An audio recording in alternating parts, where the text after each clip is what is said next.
there are patterns that occur in our society over and over again. Predictable patterns that we can be certain of to show themselves at particular points in time. As we make rather small social progress, there will always be backlash to meet it. When we challenge preconceived notions of the world, some will come to the rescue of the status quo. People will stand up for their right as people, while others will proclaim these rights to infringe their own. Not the least are these patterns evident when we look at the different waves of feminist movements throughout history that fought for women's rights and equality. When feminism has strived to make substantial change, the dominant cultural opposition doesn't simply give in and move over nicely. No, they resist, stand their ground and fight back in the form of anti-abortion protests, religious antagonism, and a staunch condemnation from politicians and media, to name a few.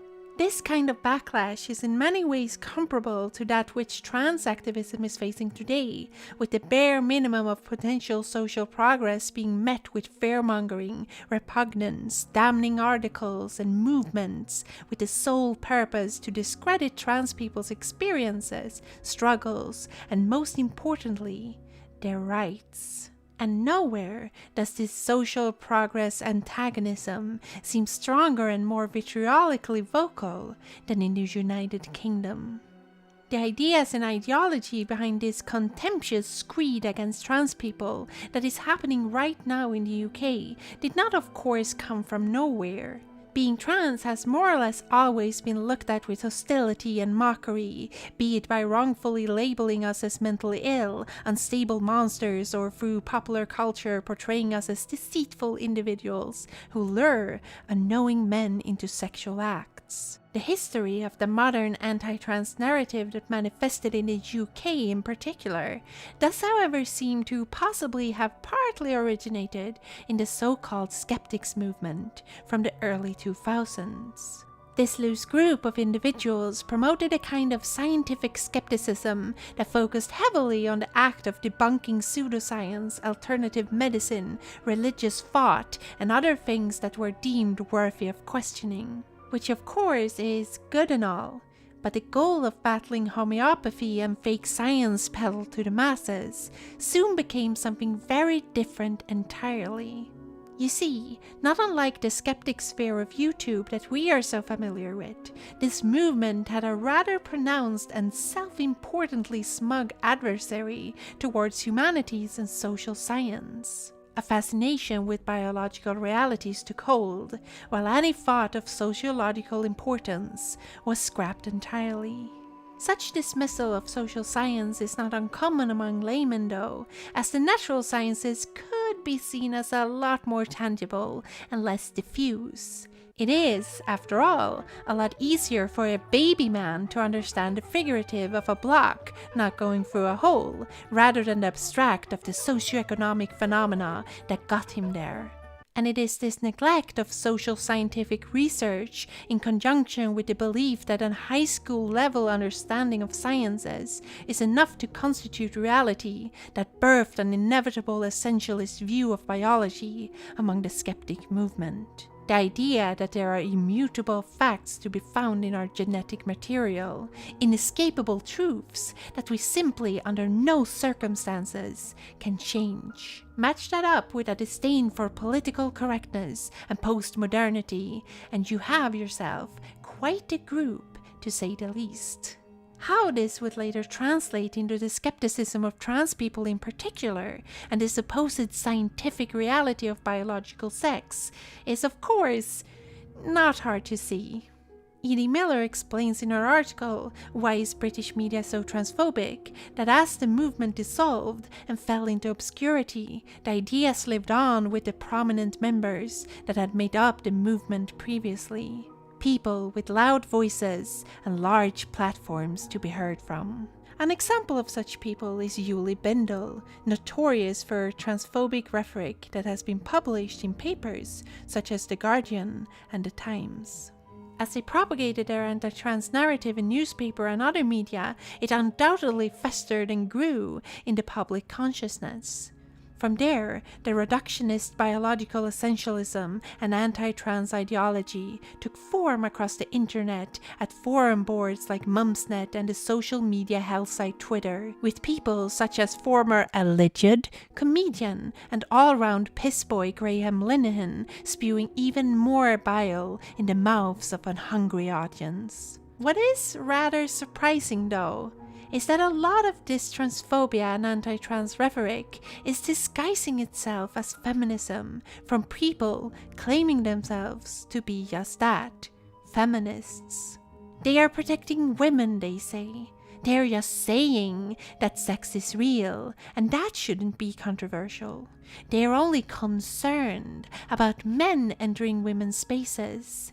They are afraid of the word woman losing its meaning, the female experience being erased. And by God, won't anyone think of the children? Once again, the cultural opposition is resisting, backlashing at the bare minimum of social change that might rock the boat ever so slightly. However, this time, it is quite puzzlingly coming from the so-called feminists themselves. And somewhere in all of this, we find Harry Potter author J.K. Rowling, a rich liberal feminist from the UK with a rather disappointing understanding of trans issues. Throughout the years, her transphobic tendencies have been rather noticeable to the people who know what to look for, and less so for your average social media peruser. She has liked transphobic tweets, backed up a transphobe while also downplaying said transphobia, and written a book where a trans woman is portrayed in the worst possible light and threatened with prison rape by the protagonists themselves. With time, she became more vocal and overt about her position, and more recently, she shat all over her own Twitter feed and sadly forgot that she could not magically make it go away afterwards.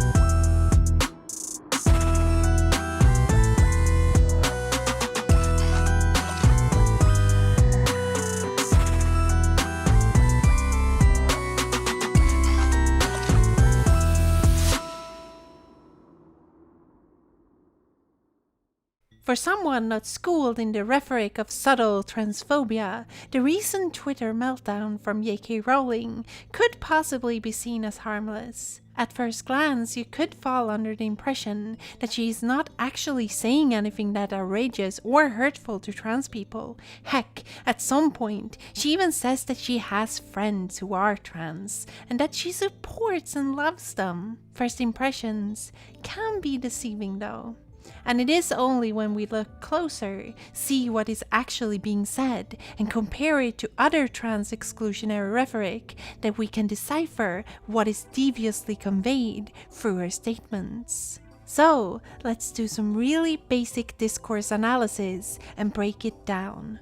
What fun! People who menstruate. I'm sure there used to be a word for those people. Someone help me out. Wumben? Wimpened? Woomered? In this first tweet that started it all, we can see Rowling lamenting an article that uses the words people who menstruate instead of simply saying women. This statement of hers insinuates that it is only women who menstruate. This, of course, neglects the very existence of trans men and non-binary people who also have periods, and in the worst case scenario also implies that they are women no matter their gender. The statement could, however, also be read the other way around. That is to say that people who do not menstruate cannot truly be women, which in turn implies that trans women are not in fact women, but it also brings with it issues regarding cis women who are not menstruating for one reason or another. There are also clear connections to be made with the narrative of women being erased by the inclusion of trans people, Although, being a sarcastic joke, the implications of saying that there used to be a word for people who menstruate suggests that cis women are being excluded, or at the very least, that they are losing something from the inclusive language, whatever that may be in the minds of Rowling and company.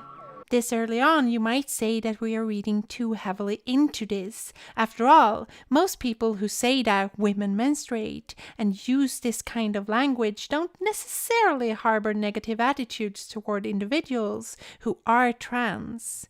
Maybe J.K. Rowling, your favorite author from your childhood, just had a boomer moment, miswrote and was taken out of context several times in a row. Not very likely, friend. If sex isn't real, there's no same-sex attraction. If sex isn't real, the reality of women globally is erased. I know and love trans people, but erasing the concept of sex removes the ability of many to meaningfully discuss their lives. It isn't hate to speak the truth.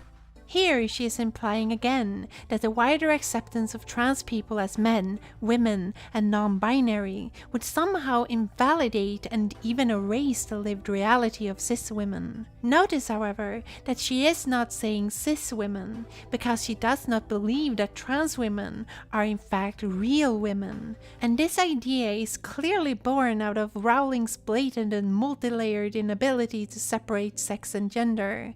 Whether this is conscious or not, her failure to acknowledge this difference is what in the end clouds her judgment on the entire situation. This is most likely also a severe misunderstanding of social constructionism, not uncommon among people like Rowling. To a lot of people who have not actually read about it, the idea of something being socially constructed simply translates into that thing not being real, which of course is not the case at all. Sex is real in the same sense that anything is real, in how we give things meaning through collective understanding.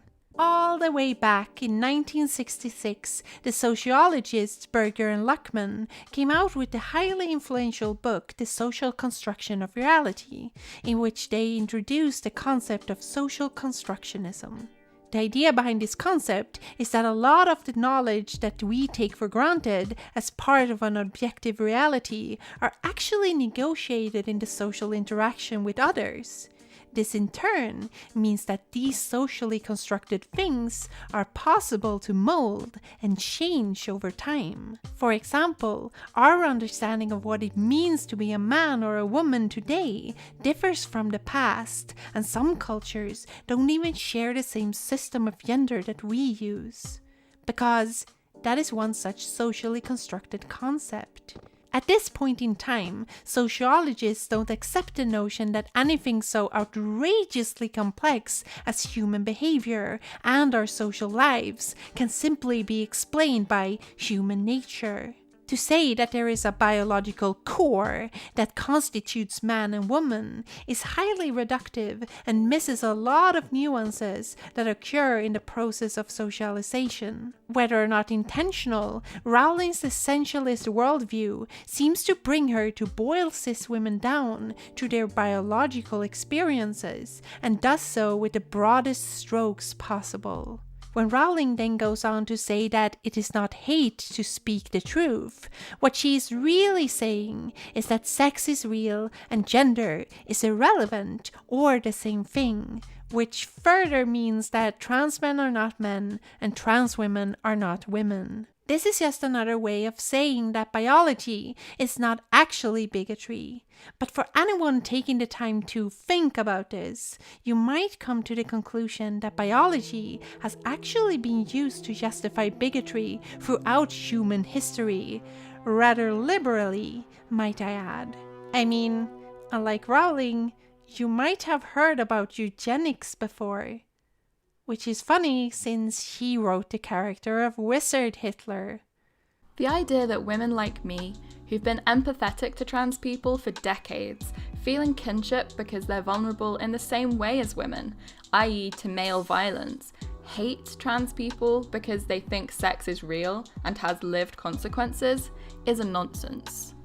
Rowling claiming that people are saying that she hates trans people because she thinks sex is real is just her once again showing that she does not understand what the real issue is.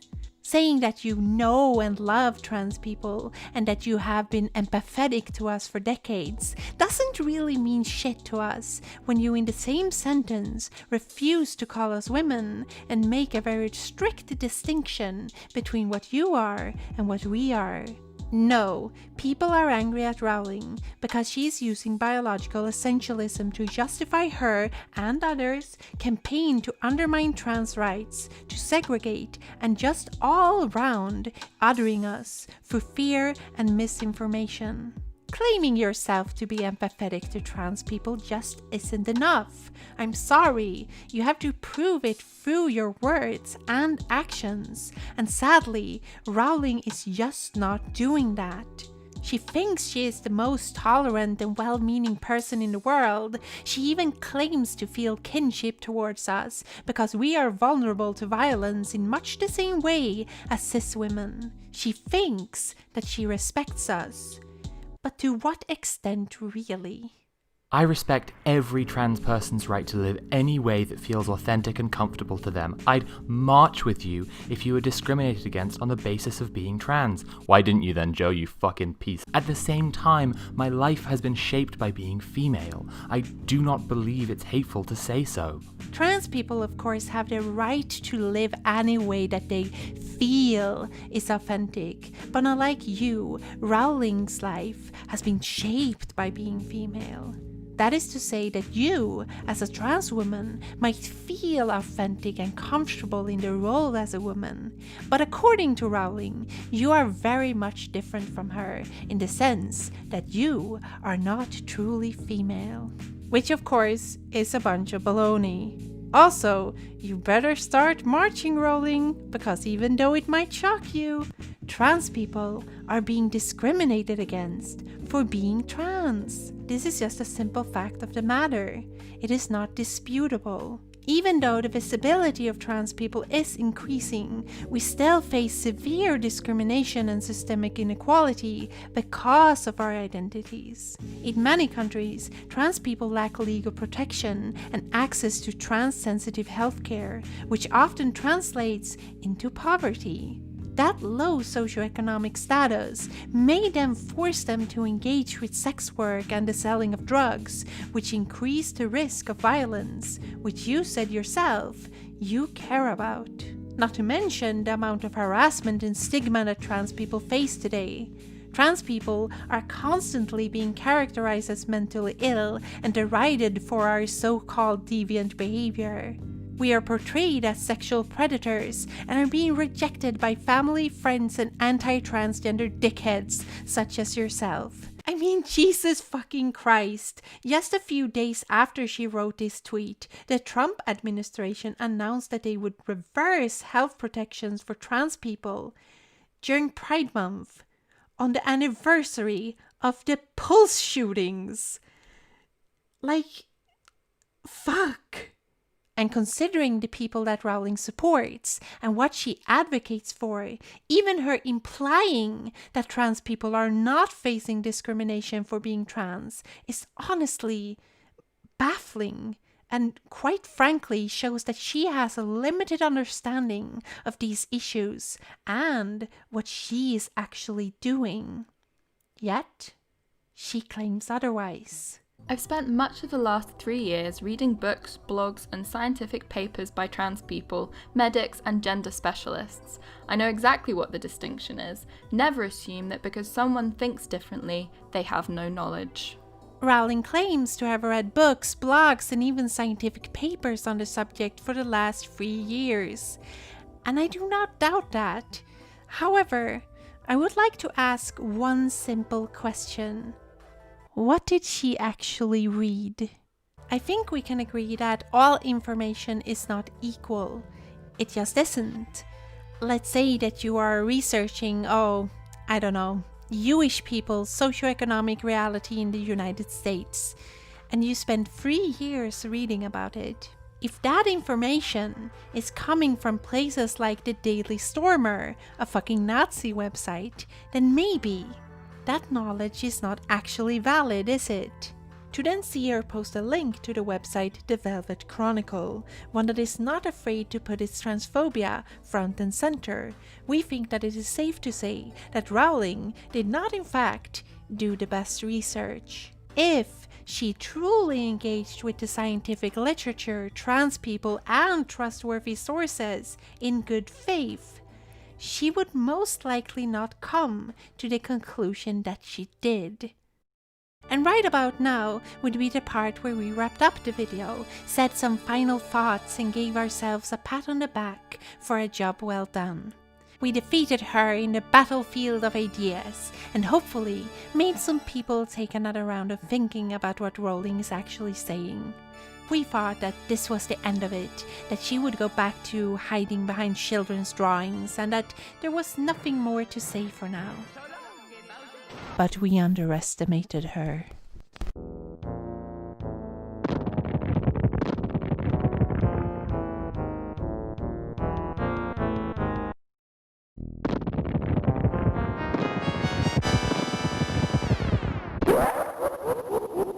Out of nowhere, J.K. Rowling returned with an essay where she writes about why she is speaking out on the issues regarding sex and gender. As an explanation of her position, it might seem fair and understandable to those not well versed in the language of the trans-exclusionary radical feminists. But to us, these 3,691 words of misinformation, half-truths, unrelated bollocks, unjustified concern, and outright lies were more so a confirmation of everything we had said in this video so far. Instead of proving all of us feeble-minded sheeple wrong, she simply exposed herself to be everything we had assumed she was. So, just to spite J.K. Rowling for wasting our time and spreading misinformation to the public, let's take a look at this piece of shit document that we have no respect for.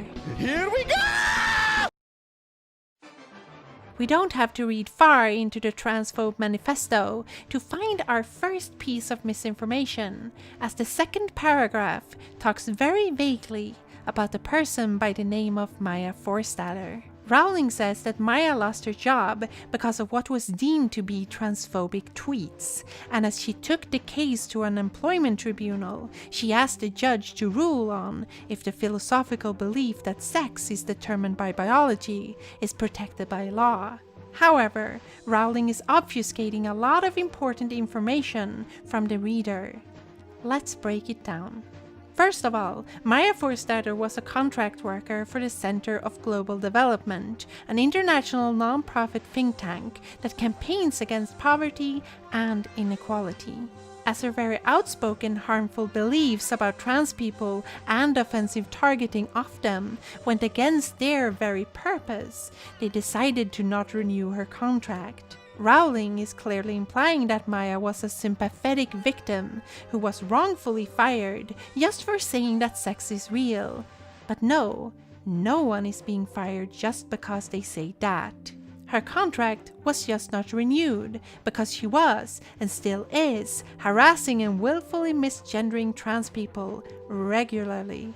You see, once again we have to make it perfectly clear that Rowling is severely mischaracterizing things, because no one credible is truly saying that sex isn't real, or that it is not biology. However, Maya wanted her philosophical beliefs that being female is an immutable biological fact, and her expression of that belief in the form of misgendering and harassment to be ruled as protected speech.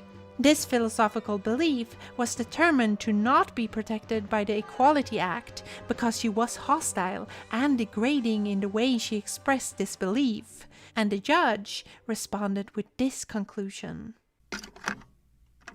I conclude from this, and the totality of the evidence, that the claimant is absolutist in her view of sex, and it is a core component of her belief that she will refer to a person by the sex she considered appropriate, even if it violates their dignity, and or creates an intimidating, hostile, degrading, humiliating, or offensive environment. The approach is not worthy of respect in a democratic society. Furthermore, Rowling talks about Magdalene Burns, a young woman she claims was just a great believer in the importance of biological sex, and that she did not believe lesbians should be called bigots for not dating trans women with penises. Sounds pretty reasonable when you put it that way, right? Sure, if you don't look deeper into who this person actually was. Magdalene Burns was a well-known vitriolic anti-trans activist who spent the last years of her life harassing trans people on the daily and said things like this. You are fucking blackface actors. You aren't women. You're men who get sexual kicks from being treated like women. Fuck you and your dirty fucking perversions. Our oppression isn't a fetish, you pathetic, sick fuck. Rowling does not, of course, put it this way, because that would be far from sympathetic to the unknowing reader.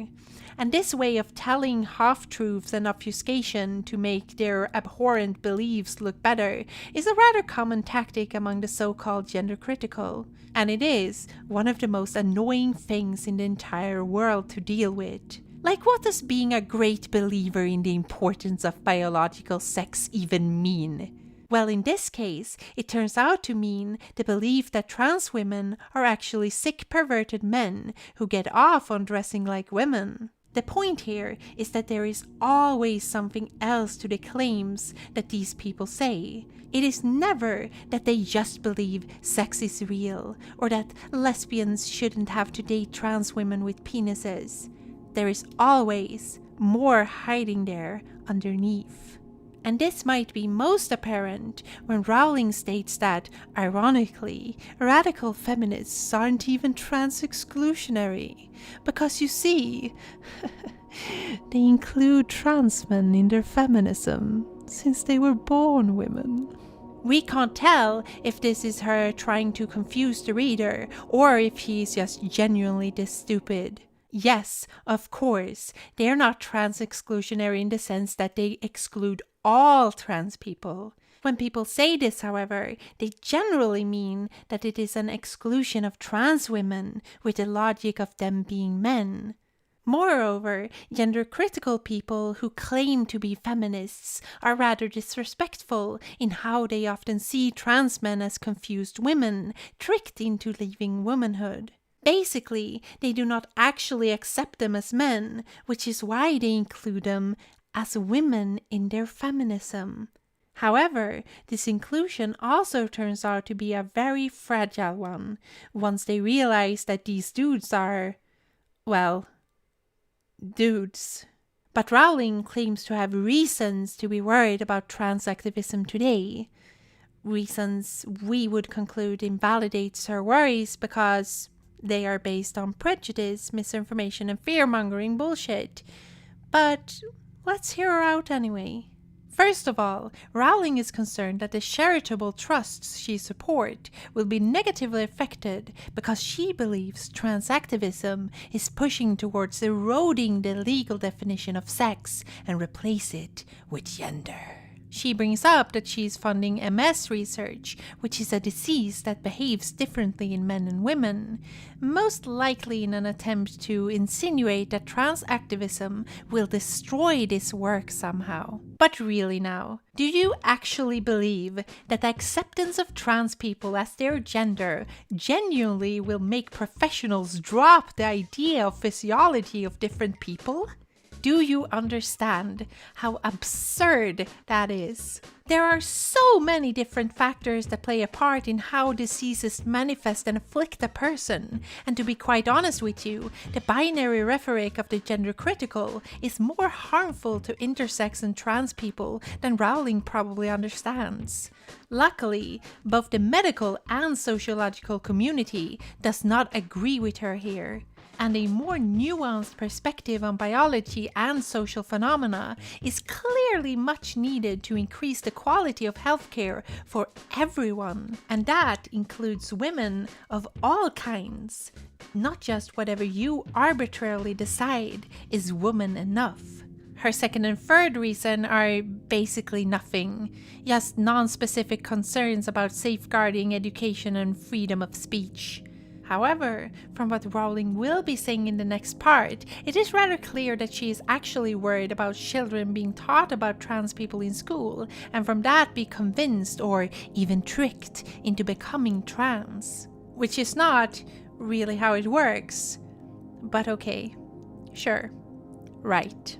In her fourth reason, she states that she is concerned about what she perceives to be a huge explosion of young women wishing to transition, but also the numbers of people who detransition because of regrets. The 4,400% increase of people being referred for transitioning treatment may sound like a very high number, but it is important to take it in context. It is also important to note that referrals to gender clinics are not the same thing as diagnosis, which are two things we are sure Rowling is conflating here. The number is of course in comparison to what came before, and as you can imagine, that number was not very high. That is to say, this increase is what you get when coming off of an extremely low starting point. Hence, the perceived explosion. It's like when the Wii U sales increased by 845% that one time. You know what I'm talking about. The increase is also, in all honesty, indicating a good thing, as it is caused by trans-sensitive healthcare becoming more available, as well as increased support, acceptance, and awareness. As you can see, there are a lot of factors influencing this increase around the world. In Sweden, for example, it was not until 2013 that the practice of sterilization of trans people was dropped. It is caused by the breaking of barriers that might make some trans people not even willing to seek healthcare. As we will see later, Rowling has her own idea of what the reasons could be. Rowling then goes on to mention that autistic people are hugely overrepresented in their numbers, without any further explanation, analysis, or conclusion. This lack of additional points makes us think that this is mostly there to make the numbers sound a bit more scary to the average reader, insinuating that these people are young, confused, and impressionable minds who get fooled into transitioning rather than seeking treatment at a gender clinic for genuine reason. Infantilizing them, really. When it comes to detransitioning regrets, the problem is that Rowling is, to use the academic term, fucking vague. We do not know exactly what she means when she says detransitioning, and honestly, neither does she, but given everything she has said online and the people she associates with, it is not hard to imagine that this is a conflation of everyone detransitioning, no matter the reason, as well as those desisting, i.e. people growing out of their gender dysphoria. While there is not necessarily a lot of studies to draw from on the subject, the number of people detransitioning from regret seems to be a lot smaller than Rowling is implying that it is. For example, a 50-year study out of the glorious kingdom of Sweden, no bias, found that merely 2.2% of those who had medically transitioned experienced regret of transitioning. Furthermore, a lot of people who decide to detransition do so for a wide array of reasons, ranging from anything economic to social, and it usually happens before any surgical intervention. What this and other studies show is that the vast majority of people who transition go on to not regret that decision. And even if we humor Rowling's later claim that 60 to 90% of teens grow out of their gender dysphoria, which is debatable by the way, that is what gender clinics are there for. It is their job to distinguish between those whose gender dysphoria warrants transitioning or not, in consultation with the patients themselves, of course, to make sure that people do not later regret it, which by the numbers seem to be working pretty fucking well so far. But like we said before, Rowling has a very different and big-brained idea of where this sudden explosion of people seeking help at gender clinics is coming from.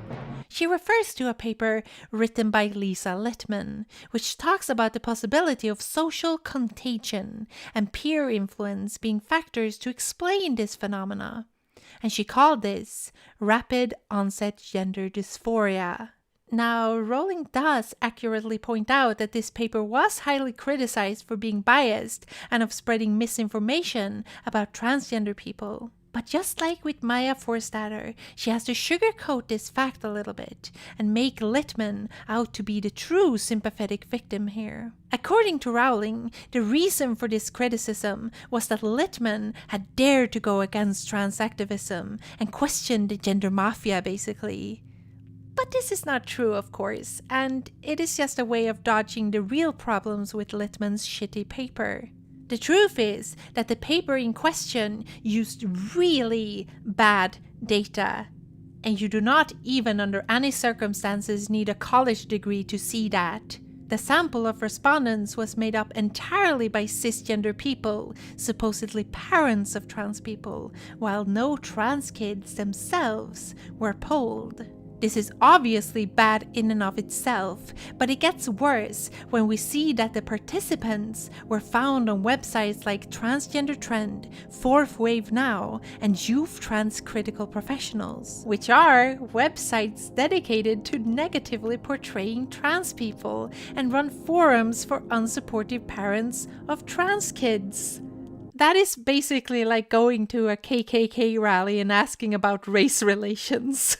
It has to be said that there is still a lot of knowledge to be gained and plenty to research when it comes to the factors that contribute to the development of gender identity, especially when it comes to kids. However, this paper is not saying what Rowling thinks it does, and rapid onset gender dysphoria is not recognized as a medical term by any professional organization, and as the World Professional Association for Trans Health noted, it is quite frankly irresponsible to use such determining language and fear that an adolescent may or may not be transgender with the primary goal of limiting consideration of all appropriate treatment options.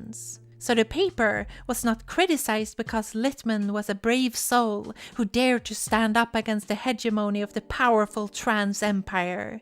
It was just bad data that could be used to justify harmful ideas and empower certain groups, like the one that Rowling belongs to. At this point, no one should take Rowling seriously regarding this topic, but she continues and laments the argument that if we don't let gender dysphoric teenagers transition, they will kill themselves. Of course, not all dysphoric teenagers will kill themselves. However, it is important to understand that the overwhelming amount of studies on the subject say that transitioning has positive outcomes for the mental health of trans people and in turn lowers their risk of suicidality. Reading through her vagueness, though, we come to the conclusion that the only possible goal here is to stop kids from having access to gender-related healthcare at all, no matter if they are trans or not. This is most likely based in the fear that cisgendered kids could be forced and tricked into doing irreversible damage to their bodies, but there just isn't any evidence of this actually happening. Basing your willingness to block healthcare for kids who might need it, hurting them in the process, mind you, because you feel without evidence like there could be a lot of people wrongly diagnosed and that you somehow know better than experts and professionals, is just cruel. Honestly, to be perfectly clear, withdrawing or blocking any sort of care from an individual, which includes youth, is abuse. Rowling's lack of understanding of trans people and the healthcare surrounding them is laid even more bare when she says this. The writings of young trans men reveal a group of notably sensitive and clever people. The more of their accounts of dysphoria I've read, with their insightful descriptions of anxiety, dissociation, eating disorders, self-harm and self-hatred, the more I've wondered whether, if I'd been born 30 years earlier, I too might have tried to transition. If you're not secretly a closeted trans man, then no, you would probably not have tried to transition, Rowling. The anxiety and various mental health issues that you relate to do not give birth to gender dysphoria. It's the other way around. Once again, we interpret this misunderstanding to be coming from her fear that kids with mental health issues, not unlike herself, could be convinced or tricked into transitioning. To further prove said lack of understanding of the systems in place, Rowling even refers to a trans woman she met once and the process she went through. As the woman was older, Rowling says, she had to go through a long and rigorous evaluation process, psychotherapy, and stage transformation, implying that the process today is not only faster and less thorough, but also much worse. Like reading a cis woman billionaire write that trans healthcare somehow was better before it was accessible, when it still sterilized us and treated us worse, is some privileged shit right there. And this is coming from a motherfucker who seriously claims that we can't speak on women's issues because we don't have the same experiences. Like, go fuck yourself.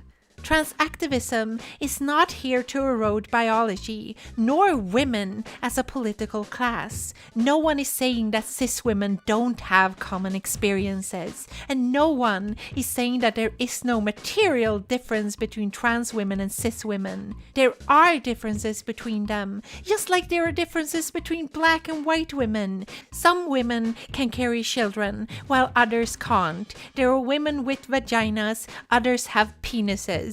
There are short and tall women. Chances are that you don't share the exact same experiences with all of them, but they are women nonetheless. This is like intersectionality 101, and to reduce women to a single biological reality is to make a complex class analysis into a simple one, which cannot adequately describe the entirety of the human experience. Adding trans women to the definition of woman does not take away from your personal experiences or validity as a cis woman. It just doesn't.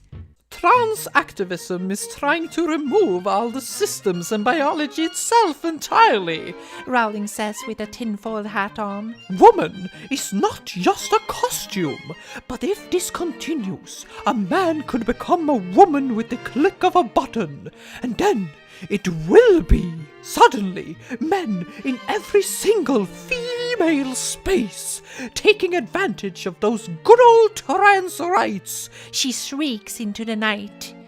And this entire unsubstantiated idea is what informs the core of J.K. Rowling's fear-mongering about trans people. It is time for the bathroom meme. It has to be said, we are deeply and genuinely sympathetic about the domestic abuse Rowling had to go through. It is horrible, and we are very glad that she felt she could speak out about this. We also appreciate that she recognizes the similar abuse that trans people commonly face. While we do not want to downplay this, we find it a bit upsetting that this is being used as a form of justification for her attack on trans rights, as she somehow ties these separate issues together like this. The concern about trans people in female spaces, such as bathrooms, is basically the bread and butter of the gender-critical movement. The idea is that trans rights and activism is infringing on women's rights, and that the betterment of gender-reaffirming systems, like easier access to legal gender change, is somehow going to cause a flood of weird-ass men entering these spaces, and I guess cause a bunch of trouble. Turns out, though, that the fears and concerns of safety and privacy violations regarding this topic are not empirically grounded at all. Who would have thought? A lot of gender-critical individuals seem to believe that trans people going to their preferred bathrooms is somehow a new thing, but that is obviously far from the truth. Trans people have always been there, and they have been going to the public bathrooms since forever. In the UK, where Rowling is from, there has never been any laws that restrict you from going into a gendered bathroom, and trans people have been legally protected to use these facilities since 2010. On that note, you do not need and have never needed a gender recognition certificate to enter your preferred gendered facility. In fact, in the UK and a lot of other countries, you usually have to live as your gender for quite some time as part of the process of transitioning, which includes using gendered spaces. And yet, we have not seen a bunch of weird-ass men entering women's spaces and causing trouble. Of course, some gender criticaroonies believe that trans women are men and would rather not have us entering these spaces anyway, even though we do not pose any actual threat. The problem here is quite obvious in the sense that you could never actually police this without infringing on a lot of people's privacy, which includes a lot of cis women too. But even if we entertain the idea and pretend that everyone showing their gender decoder ring when they enter the bathroom is a good idea, it would fall apart. The advocates of this would soon find really burly trans men entering their spaces, which we doubt they would be too happy with considering what they claim to be concerned about. That is to say, men in the women's bathroom. Not to mention that it would put trans women in real danger to force them to use men's spaces, which according to Rowling is the opposite of what she wants. The truth is, though, that what Rowling is advocating for, consciously or not, is to restrict trans healthcare, the accessibility of gender-affirming systems, and make things harder for trans people in general, based on ifs and maybes. She claims to not want trans people to be hurt, but everything she stands for, and the people she supports, have an end goal that inevitably will do so. You sit there exclaiming how terrifying the trans activist mob is, all the while you insist on how the infringement of trans rights is actually a good thing. Like trans people themselves are not terrified of you and everything you stand for. Unlike you and your concern trolling, we have demonstrable proof that the ideology and rhetoric you spew out into the ether is having a negative impact on trans people and is genuinely causing harm. The overwhelming amount of research on the subject shows that the suicidal behavior among trans people is highly influenced by how society treats them. Risk factors are, among many, discrimination, violence, bullying, and being rejected by friends, family, and people like Rowling and her wider community. Feeling supported and accepted in society goes a long way to make trans people feel safer and improves mental health, and the gender-critical movement is not operating with this in mind at all, instead painting trans people as dangerous and othering them. Rowling also claims to be concerned about the people who detransition because of regrets, but turns out that most people do so because of a lack of support and acceptance. In other words, because of people like Rowling who make life harder for them. Directly connected to the concerns about bathrooms, a lot of trans youth actually don't even use the facilities that match their gender identity because they feel too unsafe to do so, and instead, many avoid using the bathrooms in school entirely. How is that for some bathroom concerns? Discrimination and bad treatment when it comes to healthcare is also part of the issues that hurt trans people's mental health immensely, and restricting this healthcare further will not help anyone who is experiencing gender dysphoria, trans or not. Fact is that going to a gender clinic can help you with therapy even if it turns out you are not actually trans in the end. So restricting the access would not only hurt trans people, but cis ones too. And for transgender people, it is overwhelmingly proven at this point that gender-affirming treatment is helpful with alleviating gender dysphoria and improving mental health. Most trans people also benefit greatly from gender social role transition, which may include the acquirement of a gender recognition certificate. Restricting these systems and treatments for reasons not proven by data is not a legitimate way of tackling these issues. If you are still not convinced how the gender-critical rhetoric has material impact on the life of trans people, heck, even the wider LGBT community, well, recently, the essay that Rowling posted was even quoted by a Republican with the very intention of arguing against expanding protections for LGBT people. Turns out, what you say has consequences. Rowling is talking about the fear of trans activism, all the while, in a majority of states in the USA, shock is still a valid legal defense for killing a trans person. Sterilization is still a common practice around the world, and in some countries, it is even illegal to be trans entirely. But sure, you are afraid of getting ratioed for saying bigoted shit on Twitter. Let's keep it in perspective here. The idea that trans people's rights must be infringed in order to protect cis women is just a gay panic 2.0. Gender criticalism, or whatever you want to call it this week, is an incoherent ideology built on fear and a delusional sense of righteousness that keeps on moving the goalpost and is contradictory every step of the way. It tries to hide its harmful ideas behind a veneer of concern, when in reality it is only hurting themselves and others around them. It is bigotry disguised as women's rights, prejudice in sheep's clothing, hate making itself out to be the opposite. And most of all, it is stupid as hell and makes no goddamn sense. To have this strange, unhealthy obsession about women's bodies that gender-critical people display, and the willingness to police said bodies, is quite frankly one of the most unfeminist things we have ever seen. We can only come to the conclusion that gender-critical is very much the opposite. They are anything but critical. They are gender conformists, warriors of the status quo, and most of all, conservative to the point of social stagnation. And all that is what is so frustrating about them, right? Posting misinformation as well as consuming it is easy. Responding to it, on the other hand, is a lot harder. The effort that went into this video and its length should speak for itself. And of course, not a single one of them will listen anyway.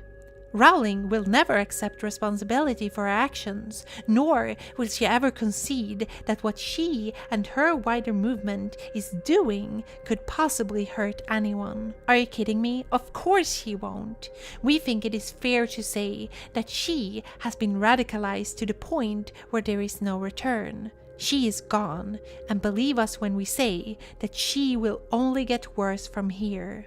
She is Karen Prime, and this is not even her final form. And in that sense, this video is not actually a helpful guide for J.K. Rowling. This video is more so meant for anyone else who has not yet fully grasped what Rowling is truly saying, what she advocates for, and where all these ideas are coming from. In a way, we also wanted it to be a form of catharsis, a showcase of how absolutely empty of thought the so-called gender-critical movement truly is. And just to try to empower our fellow trans people in these harsh times. The gender conformists are luckily fighting an uphill battle here. Change will come, and they are only foolishly fighting the inevitable with their paper-thin ideas. As Berger and Luckman put it, all socially constructed universes change, and the change is brought about by the concrete actions of human beings. If one gets absorbed in the intricacies of the conceptual machineries by which any specific universe is maintained, one may forget this fundamental sociological fact. Reality is socially defined. They are a small, but admittedly very vocal group of people who believe themselves to be the definers of reality. But what truly gives them the right to do that defining? Science is not on their side, not even biological science, and they are stuck in a conceptualization of reality that in the end will fail them. And as more and more people reject them, soon they will only have themselves to blame. We think it is worth adding at this point that this entire thing shows how important it is for cis people, allies in general, to support and help your fellow trans people. Because we cannot sadly fight this battle on our own. Stand up, speak up, and most of all, be there for your trans friends and strangers as much as you can. Consider supporting trans creators like ourselves in any way you can, whether it be monetarily or just by signal boosting. Everything is valuable.